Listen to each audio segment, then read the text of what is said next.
Good afternoon. It's a breezy 66 degrees here on the hilltop, especially here in Austin, Texas. My name is Josh Hankin, and welcome to another installment of All Access Garage. Today I'm welcomed with someone that's near and dear to my heart. He's been there since my high school days. Without further ado, it's Brutus VIII or Jackson. How's it going? Hey, how's it going? How's everything with you over there? How's the weather over there? That's typically where we start at, right? Yeah, it's good. I think there's like a storm coming of some kind. It's just got very windy and cold. Right But it's on. good. Hanging out inside all day. Right on. Yeah, I mean, um, last couple weeks or so, it's been typically cold. So it's usually when it's what 40 degrees, you see me outside with a thick jacket for some reason. That's where that's where the winter things come into play for me. That's where I put on some jeans and everything like that. I don't know if it's kind of the same thing with you, how your attire is when it's super cold, but that's typically mine as soon as it goes anything below 50. I just moved here too. So and like I was saying, I grew up in LA. So I yeah, I've learned all about long johns and all Right that on, yeah. stuff. Well, like I said, thanks for joining us today. Here at St. Edward's University, we do want to thank you for just stopping by and taking some time out of your day to come talk to us. So it means a lot. Thank you. Yeah, of course. Okay, well, you ready to let's get this thing started, shall we? How did this band start for you? Where did Brutus VIII come from? It was just something I think when I was in high school, I started just kind of messing around with GarageBand and like just trying to figure out how to record some songs that I was writing and stuff. And yeah, I had like a handful of little like crappy demos. And yeah, I don't know why I just started calling them First Eighth. I just wanted a name to put them under. And then I would burn CDs and kind of give them to a couple friends. Uh, and that was kind of it. And then I like would kind of that was like the beginning, and then I would kind of secretly just keep doing that. And then but I kind of kept them all to myself, and then I would start to play drums and other instruments and other bands and stuff, and kind of became part of like more of a scene, a music scene in LA. And then as that was happening, I realized like, oh, okay, there's kind of like I could have some kind of there's this kind of could be a space for me in this to do my own thing again and kind of release these songs. Um, yeah, that's kind of how I started doing it. Right on, dude. That sounds like a kick-ass thing for sure. I mean, for people who don't know, Jackson, he's been participating or partaking rather on a lot of other bands, and every time I've seen him, in other bands, it's just amazing. And him as himself as a performer taking on his own role there, it was awesome. I think um, the first time I've heard of you was when I had listened to Japanese canon. That was the first time. Which, by the way, anyone who is interested in new music, I promise you, this is something you really, really have to listen to. I think it's something that is near and dear to my heart, and I think that I'm pretty sure you'll probably end up listening to at least like a dozen times in a row just by listening to that. But the point I'm trying to make is, um, Thanks. he knows what he's doing for sure, and you do. Like I said, I strongly know that you're gonna kick off for sure on that end for so yeah, but I mean in particular for you though, right? Did you have anyone that inspired you possibly to get into the music scene, perhaps? Um, no, I mean yes and no. Yeah, like I definitely, of course, had like music inspirations in those bands that I love. But when it came to like actually just doing it and being a part of the scene, quote unquote, uh, I was just so lucky in that like the LA scene at that time was very like to a degree pretty welcoming. I think then it hasn't always been before and after that, but it was like this weird pocket of time where it felt very accessible and easy to do it. So I was just kind of lucky in that like I was the right age, the right place, at the right time, where where I felt welcome to just do it. And I had grown up like playing little shows and stuff in like the smaller suburb that I'm from near LA. So it didn't feel that scary to me to just like jump in and do it, especially when there was already this like thing that already existed happening around, like, I don't know if you've, I'm sure you've heard of like the smell in LA and stuff like that. Yeah. That was kind of like the scene. And like once you kind of like got in there, you could just play all the time, and then you meet like, you know, all the different people from all the different bands and so on. So he's like, I guess, kind of going on that. It's like, would you say the Smell is the place to be at in LA for the music scene? It certainly was then. I haven't, I'm sure it is, still is now too. I just haven't been in quite a while. But it's always great. I mean, it's just like this sort of like, everything they say about it, it's true and great. Like it's just this kind of crappy. It's not crappy. It's just like it's in sort of like a interesting part of downtown in an alley. Uh, you know, it's a little smelly. There's a reason it's called the Smell. Uh, it's just like very DIY, not crappy, just like very self-run. And there's this one guy who runs it, Jim Smith, that's been doing it forever. And God bless him, because he's there like every single night, working the door and stuff and making it still a thing. Yeah, of course. Yeah, I mean, I've always, even here in Austin, much less in Texas, I know that it's a very big scene. I mean, it's a very a very big venue. I know that, or even over here, I've heard of it, and I'm assuming I did look at some videos in it because I was curious. And to your point, yeah, it's a very do-it-yourself type of venue where there's always it's a very interesting scene. I think it has like multiple rooms, give or take, inside there. Yeah, there's sort of like a like there's kind of one performing room, but there's like sort of like an entry, like, uh, lobby might be a little generous of a term, but like there's a lobby, uh, sort of. And so there's really only one performance room, but I remember when I was going as a teenager, like sometimes bands would play in the front area as well. Um, yeah, if you ever get the chance to go, it's great. Right on. Yeah, I mean that's on my bucket list for sure. Right? But as far as kind of going back to you now, right? You know, where did you get Brutus VIII from? Is there kind of a story behind that name? Um, you know, not really. Uh, sorry to be so boring, but yeah, again, like I was just in high school and wanted a name, and I, I think I was in history class or something, probably learning about the Roman Empire, and I just thought Bruce was cool. Wanted a number. I liked that Brutus was like a betrayer and sort of like a villain, but you could kind of like, you know, he had a backstory. You could kind of relate to him a little bit. Um, yeah, that's kind of it. I mean, there's really not. I just thought it sounded cool as a teenager, and I still do. You know, like, Yeah. most people I know in bands, especially bands that they started when they're teenagers, are like, "Oh God, what did I name my band? This stupid thing."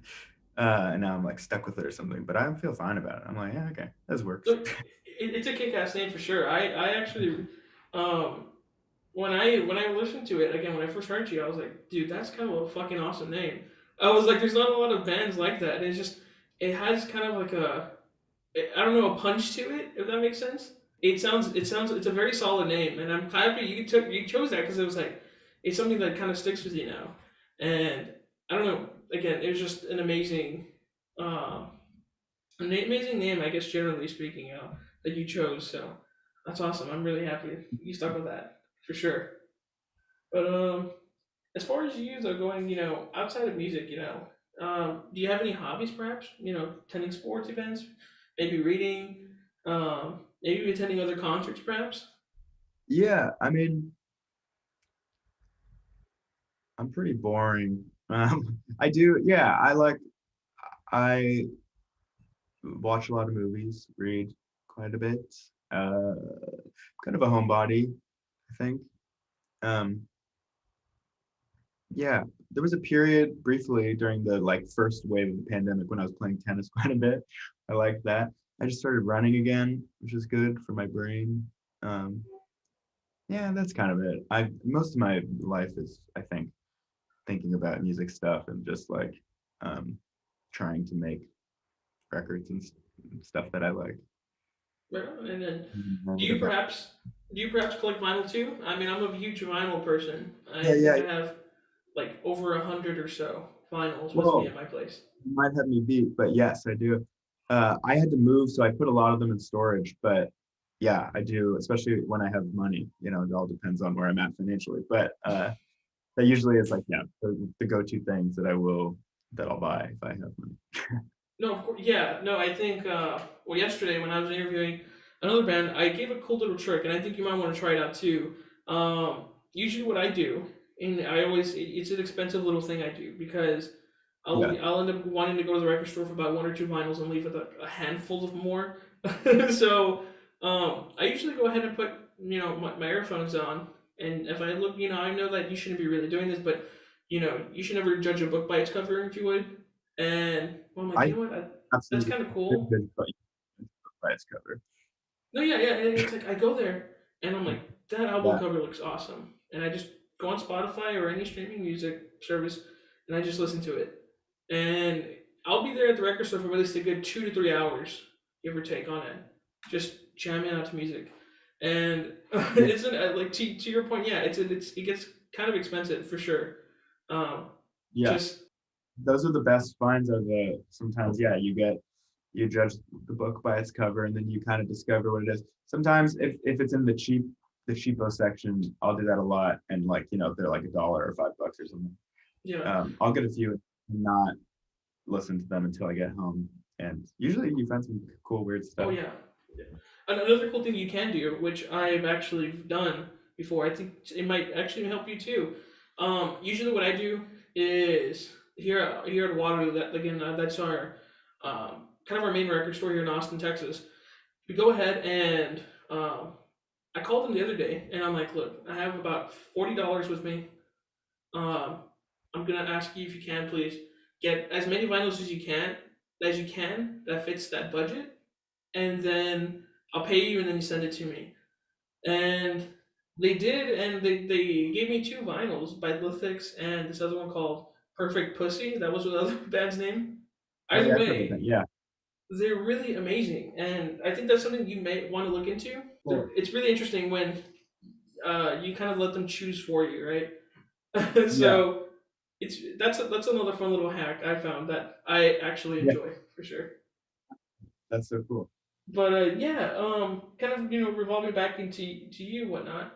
Um, if it wasn't for music, if music wasn't a thing for you, where do you perhaps see yourself at?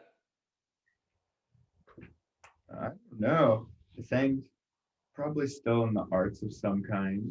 I don't know. I think I've just been doing music for so long. One time, uh, a friend who's not a musician said that musicians are like Olympians and that we only know how to talk about and do one thing because we've just been doing it forever, which I thought was really funny and true. Uh, but I think, uh, yeah, I don't know, something in the arts. And if not the arts, I would be upset and like working for my parents. Uh, doing my dad like puts turf on people's lawns like fake grass, so I'd probably be working for him.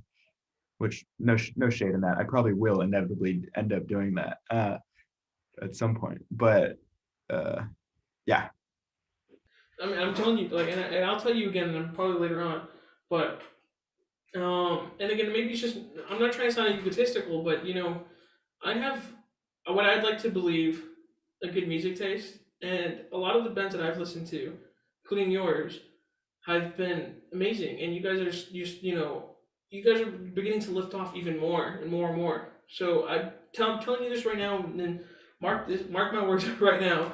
If you continue doing this, I promise you, you are going to like literally boom for sure. I know no, I'm gonna that quit quitting. it. I'm just kidding. No, don't, dude. I'm I'm telling joking. you, it's literally like I know, I'm kidding. No, I'm kidding. I no, I'm kidding. no, I I'm know, just I know. It's just again, well, thanks for it's saying that. but yeah, I mean, it's a very, like I said, throughout the musicians that I've interviewed, it's a very heavy process for sure. I believe, kind of creating the music and coming up with ideas, because I know there's some who I've talked to. I just they mentioned that, especially, and we'll get into it in a bit, but more so like the pandemic kind of slowed everything down for everyone. For some people it gave them time to um, create music and develop more, but some of them haven't been privileged enough to have that opportunity to do so. Mhm. So I know that we're beginning to slowly get out of it, but you know I've always had they've always told me too. As long as you keep your head there, you'll always succeed. And I think that kind of relates back to me too, words. Um, there was a lot of people who doubted me, and I've been and done things that I wouldn't have thought I would ever do. And I'm pretty sure it's with Oh, you in your situation too, where I know that the music that you create inspires a lot of other people. And believe it or not, literally, I'm not even joking. Your songs, again, I keeps bringing it up, but when I first listened to you, your music was just so calming, and and I'm not, and it's gonna sound silly, but because of they're hearing Japanese Candy, I went literally the next week of to go buy a guitar at Guitar Center to try to replicate some of that. oh, that's cool. Thanks. So That's it's amazing. Are you a it's musician? Besides, I I'm mean, I not I'm not assume, but well, man, you've already. if you hear me, your ears will probably be start crying like just stop, man, and everything. Oh, that's good. Yeah, I mean, um, it's I guess in a sense it's kind of all a mental game. I don't know if you can attest to that. Yeah, I think so. I think, yeah, you just kind of have to trust that, it's still, I still like to do, I'm just going to do it as long as I like to do it, is kind of the thing.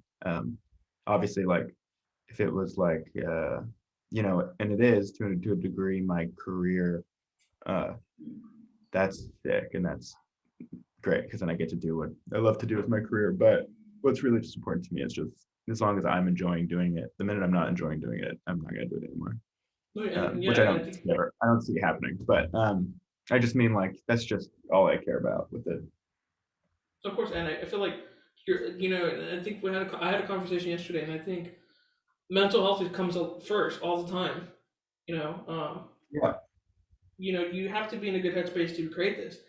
And an artist that I think you know can not necessarily not being called upon, but rather he took an interesting step. Was I don't know if you've heard of that the one of the lead singers for Black Country New Road. Um, Right. Yeah. He just he left. Right. Yeah, I say left, and he did it because we don't. And I think someone else mentioned yesterday, we don't need another, unfortunately, like a Kurt Cobain where he unfortunately took his life. We want people to Right. be in a good headspace and in a good area to continue what they love to do. And I'm glad that you kind of hopefully understand that, because it's like we are all human. We all have emotions. We all have feelings, and it's important to keep that to ourselves. And of course, Right. if we need help, to ask for help. But Yeah. yeah, I mean, I hate to kind of extend that, but um, I appreciate that you're continued wanting your heart's there and you continue wanting to do that. So I think that's something Yeah. that's Yeah. pretty I awesome for love it. sure. Yeah. It's my favorite thing to do. But as far as kind of talking about the pandemic now, kind of going to that, how has it affected you and your band? How have you tried to overcome that? If so, Yeah, well, so the project is just kind of I just do it's all me on the records. I play everything, and then usually I'll either do a solo show or I'll have a backing band. So uh, yeah, it was a little rough just in that like not being able to play shows, sucks. And especially I think this project in particular is like very much a live show thing. The records are great and I'm proud of them, but the live show I think is really part of it. So it was kind of just like continuing on with this thing and kind of just recording and trying to grow as a producer and as a songwriter rather than as a performer. And so yeah, which is a little tough at times, but also I got through. I made some that's cool stuff and you know did some fun things. of course, yeah, no, definitely. I think, kind of, looking back at your discography, you did go ahead and you did release an album, Beyond, in Yes, 2021. So, was that possibly something that you worked on during the pandemic as well? a bit. It's was started a bit before the the shit hit the fan, um, but I think we were kind of finishing it at the beginning of the pandemic, and yeah, because we were doing like we were kind of working on it. Me and Nick Noneman, who produced it and also plays guitar in the live band, we were kind of, you can like work on a session over Zoom. So we would be like zooming and looking at each other and like also screen sharing and working on it. And that's like how we finished it. So it just sort of bled into the pandemic time, um, and then came out, much later. Well, yeah, man. I mean, you killed it on this one for sure. I think Okay. the songs that the 11 songs that you posted out were just amazing. I was even privileged enough to even get it on vinyl, like I mentioned earlier. So Yeah, that's so um, cool. it's a That's lot of neat. fun. I think just artists like yourself, it's just fun listening to, and especially because um, a lot of the times, again, your music is just still taking off right now, but a lot of it's just amazing because when I share it with people, they're like, "Who is this person?" And I'm like, I act like, "Oh, you don't know who they are?" And I was like, "Shame on you," and everything. But Thank it's you so much. they go ahead and a lot of the time the people enjoy it. I've had a handful of my friends actually add you to their playlist, but it's just like you know how to make Oh, music, and I'm yeah, glad that thanks. the pandemic You didn't slow you spreading down the at all. gospel. I'm happy the pandemic didn't slow you at all. I'm happy that you just tackled it head on and took, and it's something that I'm, again, as a consumer of your music, I'm proud of. So, but yeah, Yeah, so, just kind of looking back at your previous that's stories now, so right? cool. You are an exciting person to watch. Um, I've never had the privilege to see you yet on tour, but I have been on YouTube. And based on what I've seen, you are such an exciting person to watch on stage performing. You know how to Yeah, have fun. You know just to jam out with your music. And to your point where you were mentioning how it's more of a live performance type of thing, I can yeah, attest to that because when I saw it, it was just punch after punch after punch with you, and it's just amazing to see that. I guess what I'm trying to get to is you're enthusiastic about what you do. So, how has performing in live scenes kind of shaped you? How does it put everything into perspective when you are placed in those scenarios?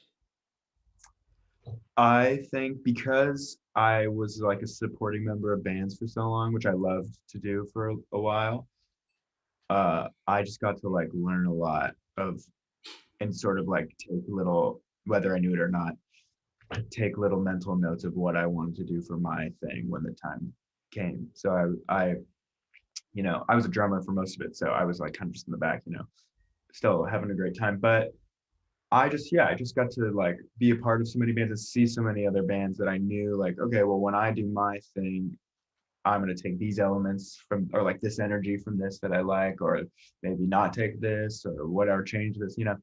Um, so I just got like a dope, like front row seat to, sorry, the dinging, I'm getting text.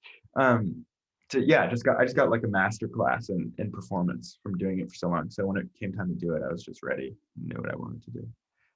No, of course, yeah. I mean, again, watching, I think I think the ones that you performed that I was seeing that kind of sticks with me was, again, it kind of goes back to when I first, you were introduced to me. I started decided to kind of, explore a little bit more of who you were, and I think the one that kind of you were just popping off on was "Watch Me Dive" on a Oh yeah, Hackney Pursuit. That one, it was it was so much fun watching that. And then when you and again I mentioned it, it was Japanese candy. That one takes more of a slower pace to it, but it's such a beautiful thing, yeah. especially when you are singing and you have such a unique and beautiful voice when it comes to that. Oh, thank So you.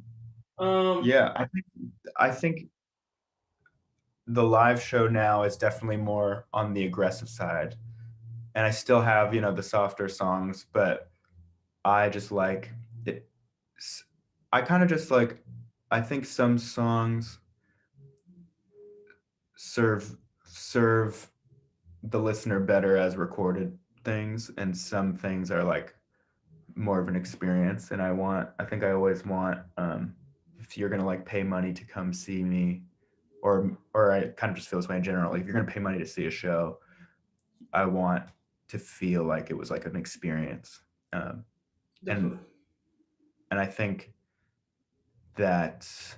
with the more aggressive stuff, I'm able to like give a more impactful experience, whether you like it or not. It's still gonna kind of sit with you a little bit, you know? No, yeah, and I wasn't there at the show, but again, just viewing it just impacted me too, right? So, um, yeah, I mean, to attest to that, yeah, I can totally understand why you think like that. I think that's something that some bands can master. I believe, like yourself, you kind of already have that mentality of, you're coming to come see me, you're spending your money to do that, so I want to give you a show that will is more than what you anticipated for, Yeah. so I totally agree with you on that. I'm totally on that boat with you. So, just talking about your tours and everything, you have any memorable stories perhaps you would like to share with us? Anything funny, anything exciting, anything interesting you like?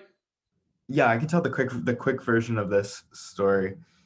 So when I think I was 16, I joined this band called Rex.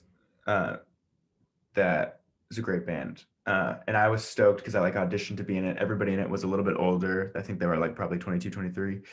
So I was like the baby, which has rung true for every band I've played in since.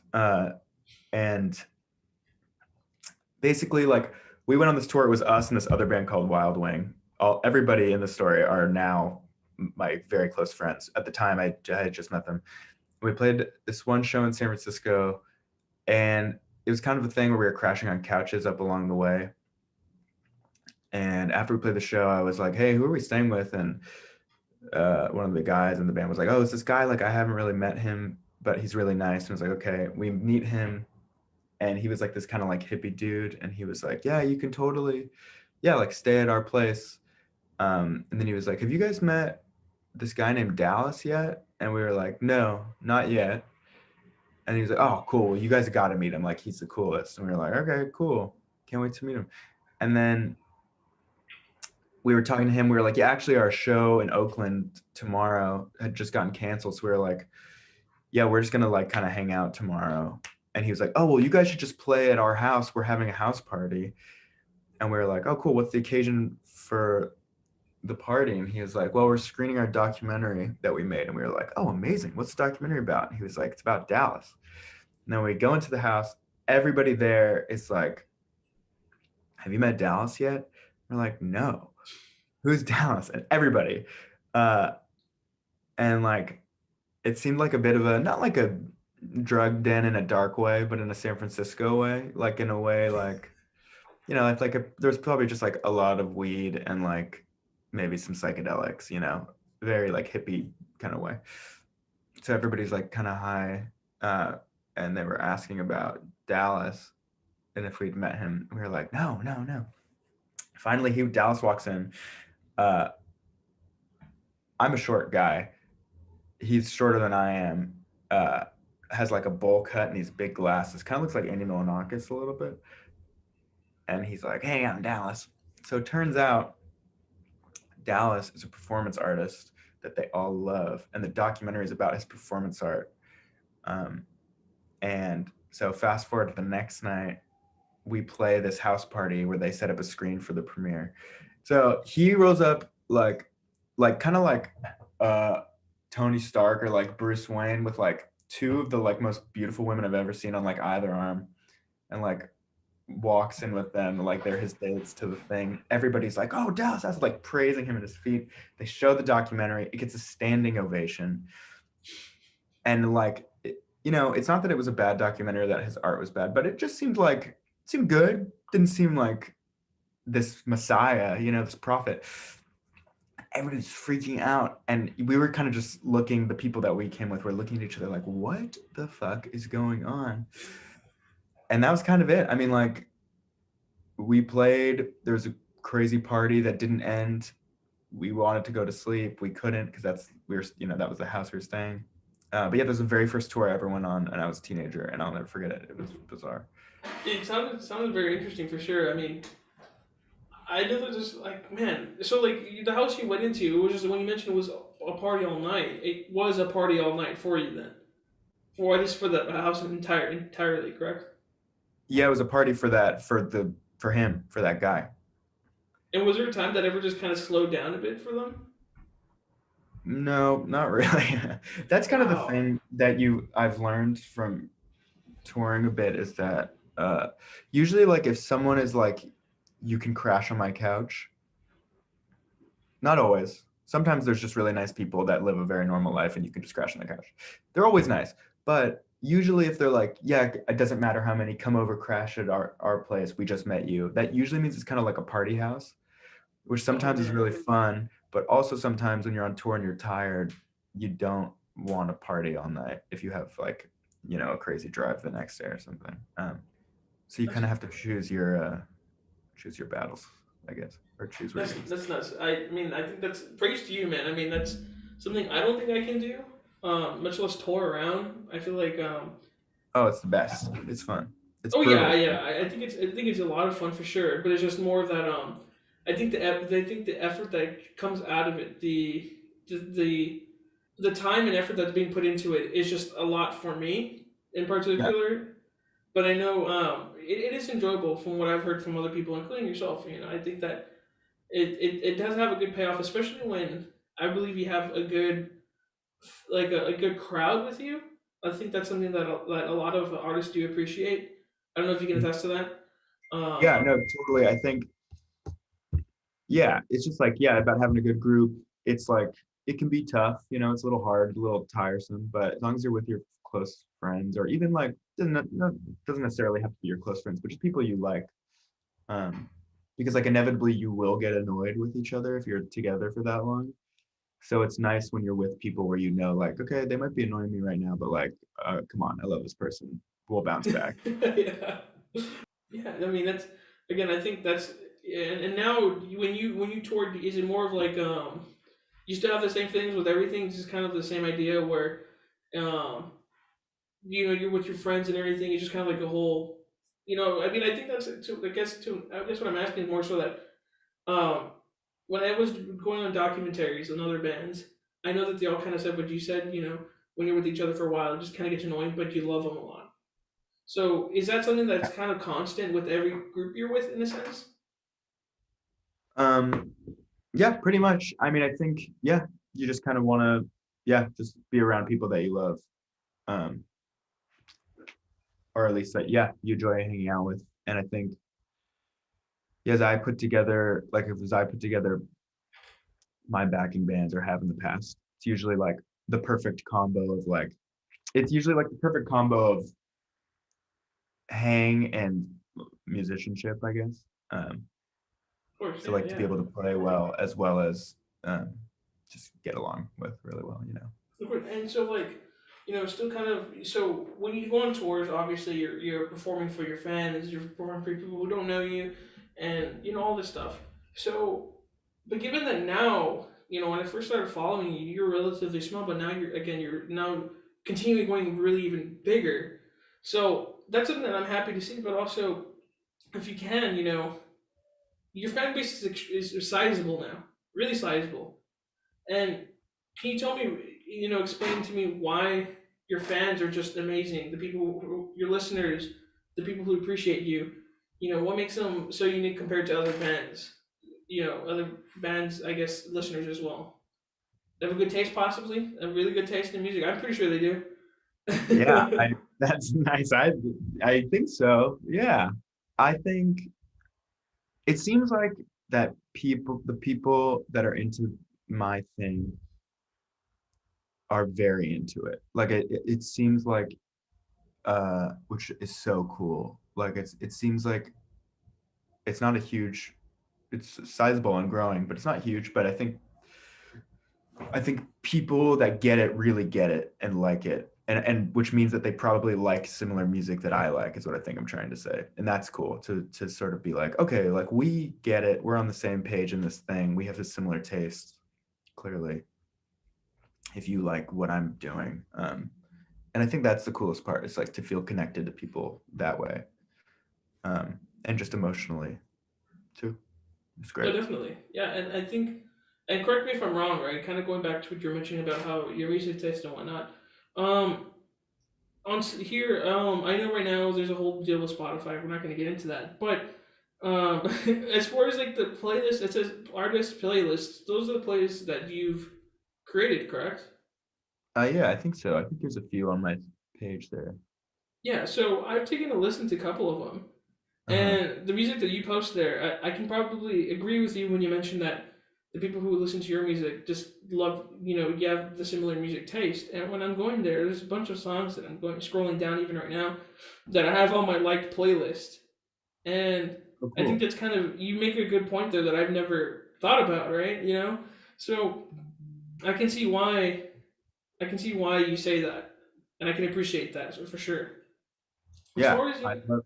I'm. That's like something I definitely love. Or I guess as a music fan, like it was. When you can see on these Spotify playlists when when bands post stuff they like or in interviews when they talk about stuff you like, that's like my favorite way to discover things because like you're just going like directly to the source of like how did this person get there, uh, or like sound wise, like or tonally, what what inspires someone. So it's always fun for me as a fan to just know that. Yeah, yeah, definitely. I mean, I wish a lot more artists could do that as well. Just kind of get into their. I mean, I don't know it's all weird or anything, but like kind of get into their mind as to what they like. So because again, I feel like when it occurs to me too, because the music that I listen to, for sometimes of course, some music kind of gets repetitive a bit. You just kind of want a new change for a bit. You want to see what's new, Hmm. and sometimes you don't know what to look up.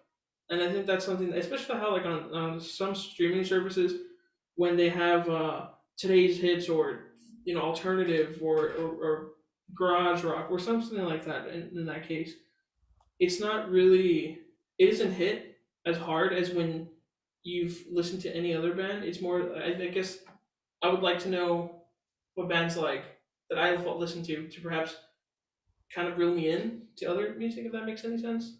Yeah, I I guess think. that I guess that's where I kind of found you, was when I was listening to similar bands, and your music came up, and I mean I think that's a great way of exploring for sure, Mhm. and it leads to more great finds. Just kind of like in the record store feel, you continue looking for more and more and more until you find something that is just like holy crap, it's amazing. So Yeah. yeah, so kind of revolving back to you, how does a song come into existence for your band, and perhaps is there any themes you try to possibly follow? Um, it's usually a little different every time. I'll write a lot and just sort of like scribble down words and stuff. A lot of times not with any melody or like thinking, not even thinking about it as a song, but just sort of like ideas and stuff of just things I'm interested in and thoughts I'm having. And then, I love uh, the synthesizer and electronic instruments. So I kind of spend like most days just sort of like making beats or rough song outlines or whatever, and whichever ones I kind of get most excited about, I'll then structure out and make it to a complete song, and then like I'll find the words for it and kind of look through those notebooks and just feel like whatever whatever I'm trying to say or whatever feels right. Right on, yeah, yeah, and I totally get that, and I guess kind of like as a guilty pleasure for my thing, but how did the existence of Japanese candy come about? Because that's something that I'm really, again, I can't explain how much I enjoy that song, but for how does that something like that come to play? Is that beeping on your end or mine? Wait, I hang think on it one might second. be yours. I'll tell you, I promise. Oh yeah, someone's backing up. It's loud. That song, I know exactly. Okay, so the sound of it at the time, there's this band in LA called Sad Girl, uh, and there's the lead singer's name is Misha. It's his project, and he lived down the street from me. And in those days, we were hanging out a lot, and he would sort of like it's always so funny to me. He like looks like a greaser sort of. His band is sort of like 50s influence. Uh, and he'd always like call me and be like, I'm out front and go out front. And he had this big white van with like shark teeth painted on the side going up. They're a great band, are a great band. And he'd be like, get in. And I'd get in and we'd go to some like burger joint. So I was like in like 50s mode, you know? Uh, and he was kind of showing me a lot of cool old like doo-woppy stuff and things like that. And I think like we would talk a lot about like what's great about a lot of those songs is it's just like pure tragedy sort of, and they all feel like very nostalgic, um, and very just devastating, but beautiful. Yeah, so I think that's what I was really inspired by. And there's this other song that's not doo-woppy, but by Scott Walker, Soft Walker 3, or Scott 3 rather, called It's Raining Today. And it has this bass that is a little similar. It's kind of like a doom doom, boom boom thing. And yeah, I was just trying to kind of replicate that. Yeah. Yeah, I mean it's amazing because again, um, you tell a good story there, and Oh, the thanks. story I think is just amazing because it kind of when you're singing, especially for a song like that that's supposed to be a little bit slow, if I may say it is, Mm-hmm. um, your voice goes so perfect with the tone and the lyrics, and I think there's a lot of artists who don't have that ability to do that, in my opinion, of course, right? Oh, thank you.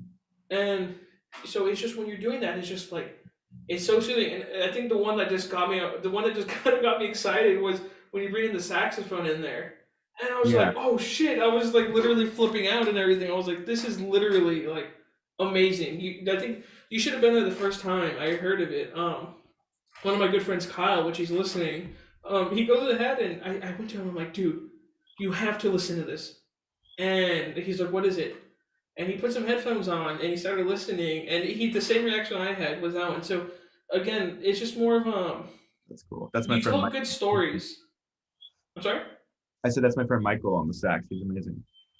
Oh well, Michael. If somehow Michael ends up hearing this He's a somehow, classic baby. He's he the best. he, he did an amazing job. And again, I think that again, from everything you've made from here on out, it's just been great. And, you know, you have a lot of singles here. I see on your Spotify, a lot of good albums you have here, and it's just something that I appreciate. That you really do look into your music before you release that. I think that's something that I mean, of course, a lot of artists do, but I think like someone mentioned, you know, you have to be happy with what you release. I think I was interviewing someone last week and they mentioned how it was more that if they're not happy with what they feel, like in other words, people don't have to agree with what you like, with what you make. You know, it's something that makes you happy, and it's something that you're happy with. But yeah, I think that's also like a unique benefit of not being with a major label or sort of like, or not even that, but just being totally autonomous in the project as of now. Not that I don't want any of that other stuff, but just while I can do whatever I want, I'm just gonna do. That's kind of the whole point of this thing for me is that I get to just do whatever I want, and as long as I'm like you're saying, it makes me feel good and happy, um, and like hopefully the people that are into it are along for the ride, and I'm like so grateful for that. But yeah, I just like want to keep growing it and while making sure I'm fulfilled while I'm doing it. Of course, and I think the record label you're with is Danger Collective, right? Yeah, they did the physicals of Beyond. Oh, okay, yeah. Well, either way, But it's the same thing. Yeah. yeah, yeah. Either way, I know that the artists there are also. I know that a lot of them too are very. You can tell they have control of their own music, just like you. And I'm happy that you are taking control of what you make and what you love. Yeah. Because I know that Danger's these great with bigger that. artists and everything, it's kind of like with the record labels. They kind of tell them what to do and how to do it. You know, I want this done at this time. It's like I think it goes away Yeah. where you again as the one who's creating this has to be appreciative of what you do before you release it. Because if you don't like it, people aren't gonna like it most likely.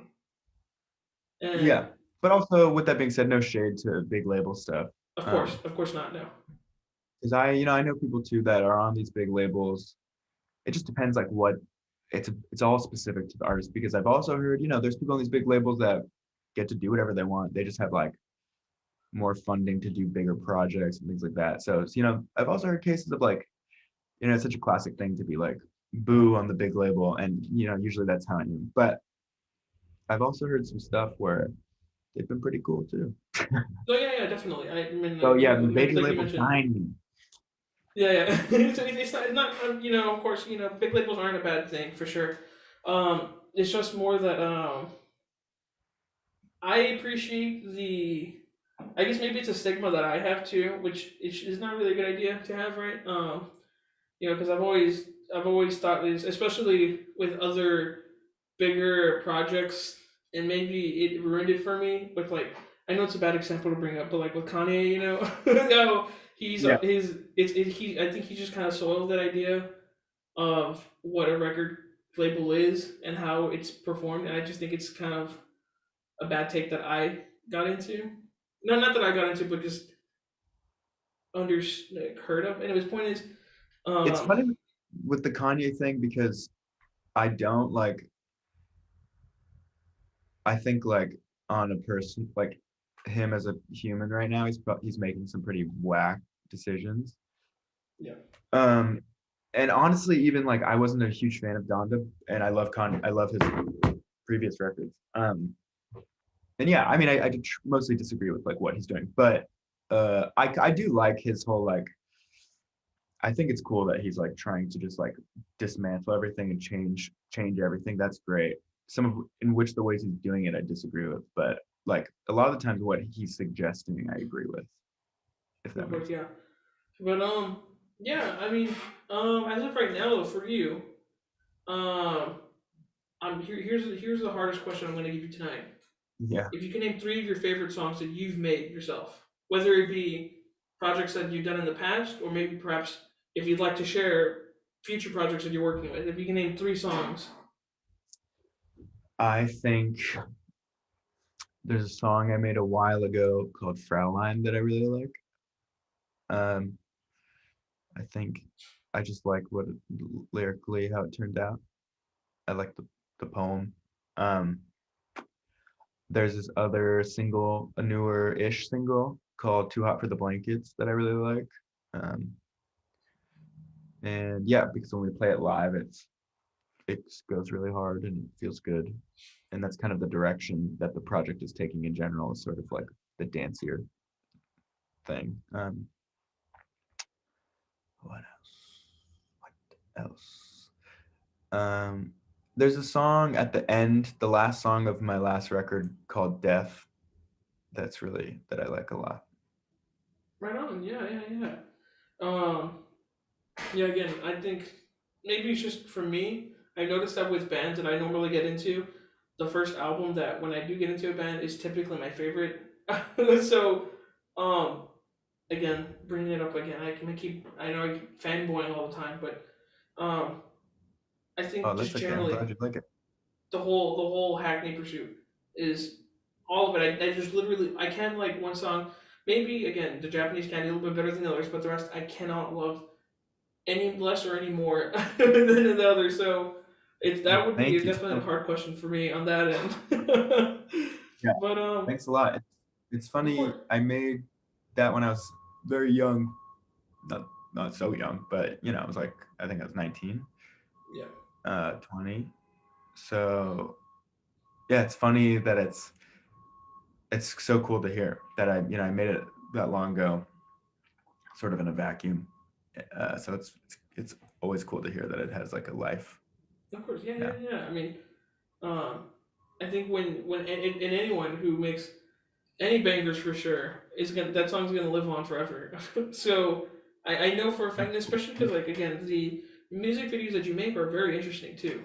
That you go ahead and I think that is just so much fun just to watch because not only is the music just music, but it's also an art form. Especially for anyone who's ever listened to or have seen any of your projects, they know that you do have Jacob from Surfers coming in as, and if you can explain just a bit more, um, what is because I see like you also posting on your Instagram how you're also producing more music videos, correct? With um, or I mean, I'm not sure what it is, but you're having a lot more. Oh, I think maybe what you're talking about. I just did. I produced a few songs on Jacob's new record that's coming out. Oh, okay. I'm sorry. Oh, but that's okay. But to be fair, I also, yeah, we did like a short film over COVID Yeah. that stars Jacob, that my friend Theo directed. That was kind of like my concept, starring Jacob. That I sort of co-wrote with Theo. Theo wrote most of it, directed it, and then I scored it and did all the music for it. So I'm kind of always trying to dip in to the film world a little bit, even though it's sort of not my world. I just love it. So yeah, But with yeah, music videos as well, like I just want to do interesting stuff. and is there a meaning behind those characters, perhaps, when doing that? Because I know that again, they're kind of faceless, if you would, the characters Yeah. that are produced with you. There's kind of some meaning for me, but I don't know. You figure whatever meaning for you. Gotcha, gotcha. They're Well, just for me. as of right now, for you, Yeah. is there anything you're listening to now, perhaps that you'd like to recommend to anyone listening out there? Any songs, albums that you like currently that's on repeat, perhaps?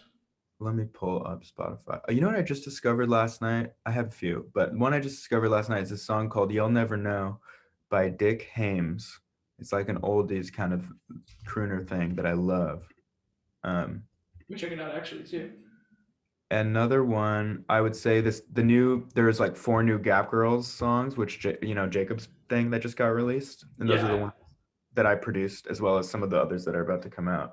which, by the way, it was amazing. When I Oh, heard them, I thank was you. like, "Holy crap, this is amazing!" And when I heard you Jacob. produce them too, I was like, "Oh my god!" It just made me even more happy because it's like it kind of goes back to you. You're becoming such a powerhouse now Oh, that it is just when I listened to your music, I was just so happy, especially when I found out that was happening. I was like, and I guess the friendship that you have with them is just a strong one.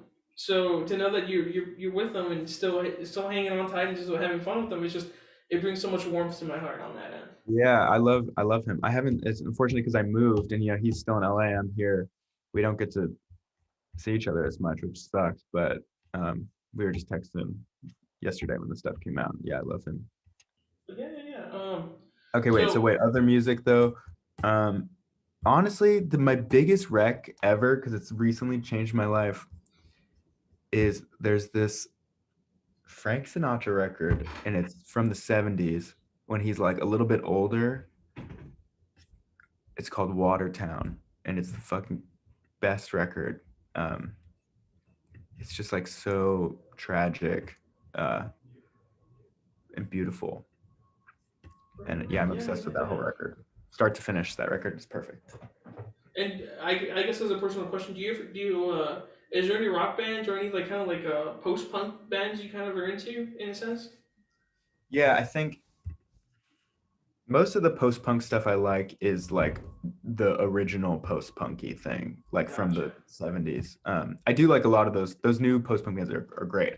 A big one, okay, a new one that I love is Annika, Anika.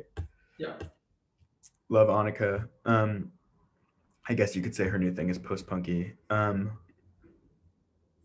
Uh, oh, Special Interest is a great one that I love. And then um, of the like, you know, original post punk, I'm a huge Bauhaus fan. Bauhaus, I have a Oh Bauhaus yeah, tattoo. yeah, They're yeah. I my know what you favorite mean for band. sure. I've loved them since I was like 12. They're my favorite band ever. Right on, yeah, dude. Yeah. Well, yeah, I think that's amazing. How um, typically, I think for some people, I know that when I started doing this, I figured that artists were just kind of like um, they only kind of listened to what their genre was of music for some reason. That would guess that was a stigma what I had. But when I started interviewing more artists and everything, you realize that they just don't listen to that what they produce. They more listen to like um, other stuff. Like there's one band that was like heavy metal, and they're like, oh, and the guy was like, no, I listen to country music, man. I casually listen to that. I'm like, oh, Right. really? Yeah. Everything. Because I think you get bored.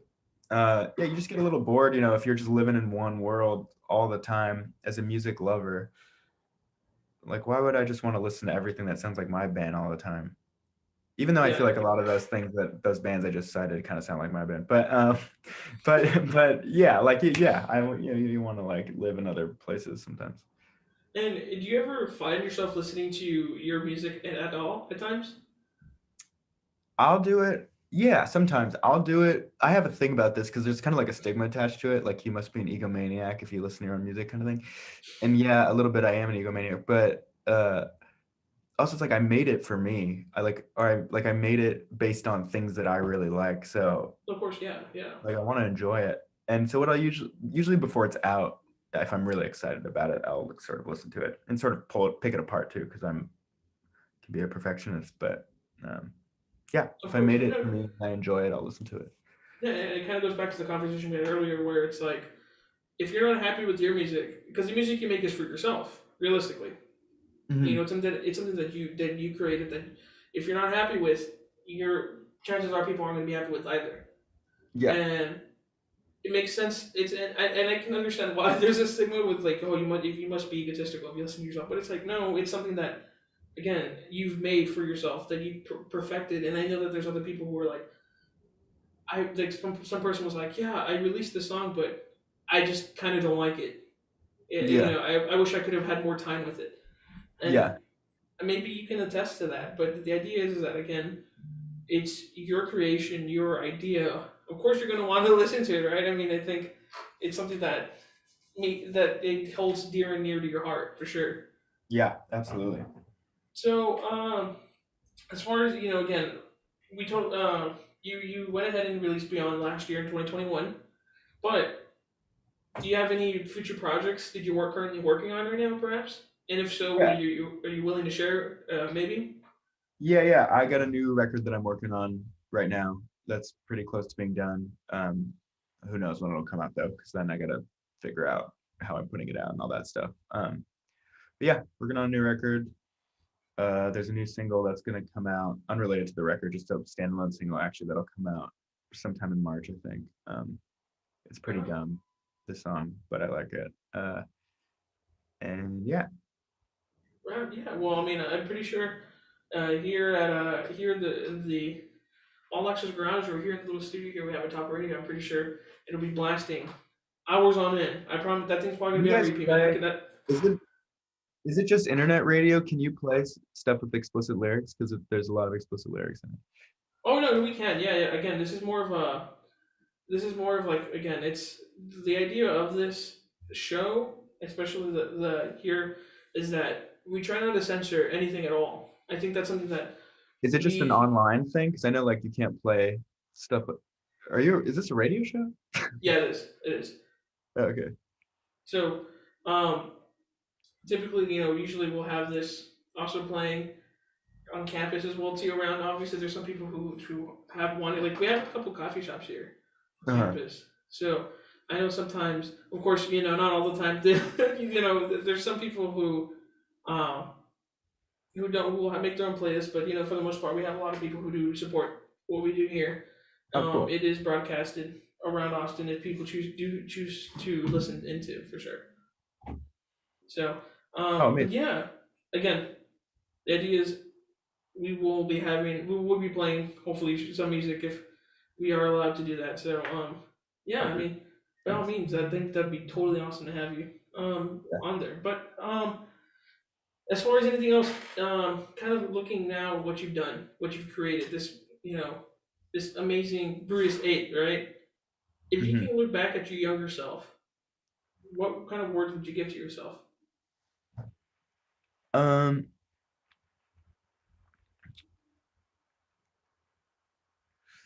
I think I'll just say to keep going. You can always, be more confident and like just don't give a fuck. Just kind of like, which I don't think I did, but even more. I mean, of course I did. I was, everybody does, but even more so, like, who cares? Just do what you want to do and double down on things, that you like. Right on, dude. Yeah.